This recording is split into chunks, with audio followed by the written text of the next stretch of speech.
Kakaibang excitement na raw ang nararamdaman ni Kapuso Primetime King Ding Dong Dantes sa nalalapit na pagdating ni Baby Leticia. Handa na nga ba si Dong sa kanyang daddy duties? Panoorin niyo po ito. Matapos ang grand launch ng Christmas campaign ng GMA, ang Magmahalan Tayo Ngayong Pasko,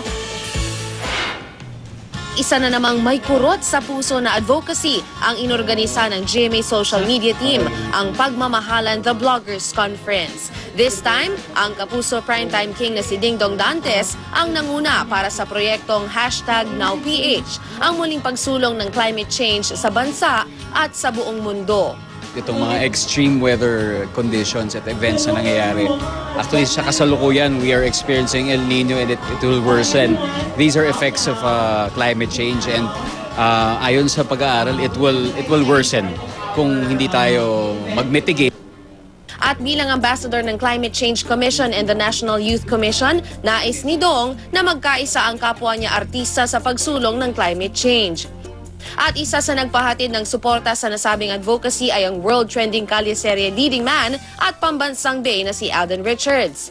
Si Alden is one of our ambassadors and we're grateful na pinahiram niya yung kanyang valuable voice para ma-promote yung campaign na ito.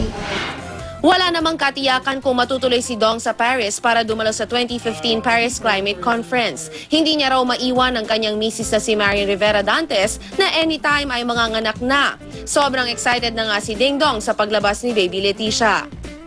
It depends dahil syempre yung depende sa panganganak ni Marian. Isa hindi ako nakakatulog dahil talagang eagerly anticipating na ako tapos kasi first time father ako, diba?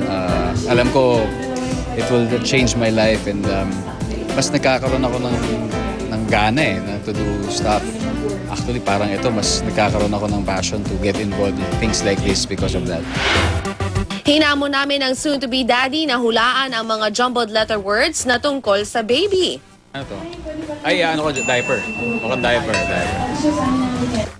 Teka Dong, na-practice mo na bang maglagay ng diaper? Mapag-aaralan yan.